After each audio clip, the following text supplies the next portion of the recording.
Kinshasa doit se préparer à des fortes pluies similaires à celles qui ont récemment endeuillé la capitale. Des informations livrées par l'Agence nationale des météorologies et des télédétections, Metelsat, selon qui ces pluies seraient causées par des vents qui ont accompagné le cyclone Eva en provenance de Madagascar l'an dernier. Les Congolais sont ainsi invités à suivre de près les prévisions météorologiques. La République démocratique du Congo, une des zones de basse pression, est secouée ces derniers temps par les passages du cyclone Eva en provenance du large de Madagascar, occasionnant ainsi des fortes pluies dont la plupart dévastatrices. Une situation qui suit de près l'Agence nationale de météorologie et télédétection par satellite Metelsat, situation qui s'étendra jusqu'en mars prochain. Cette agence a enregistré 182 mm à Kinjili et 109 mm à Kinbinza comme données pluviométriques. Des chiffres qui ont largement dépassé la moyenne des pluies enregistrées de 28 à 38 mm. Il y avait une zone de convergence intertropicale.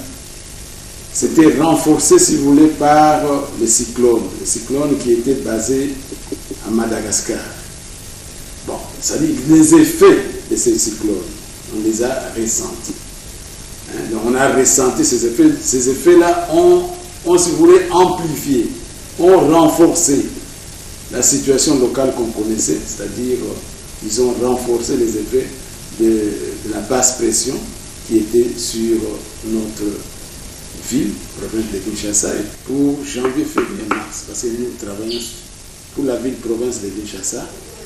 En tout cas, nous avons remarqué que nous aurons des pluies excédentaires, c'est-à-dire un peu supérieures par rapport à la normale de la saison.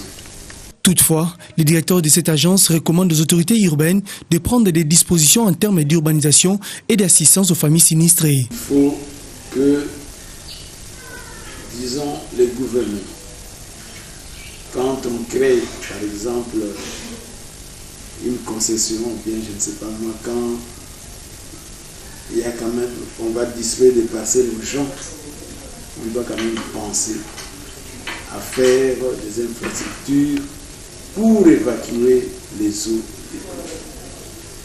Souvent, c'est ce qui manque dans notre pays.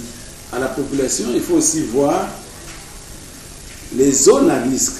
Les données météorologiques restent des informations sur des éléments naturels et nécessitent une attention particulière pour en maîtriser les variantes. Les récentes précipitations ont eu raison des infrastructures quinoises, causant des éboulements et des pertes énormes en vies humaines.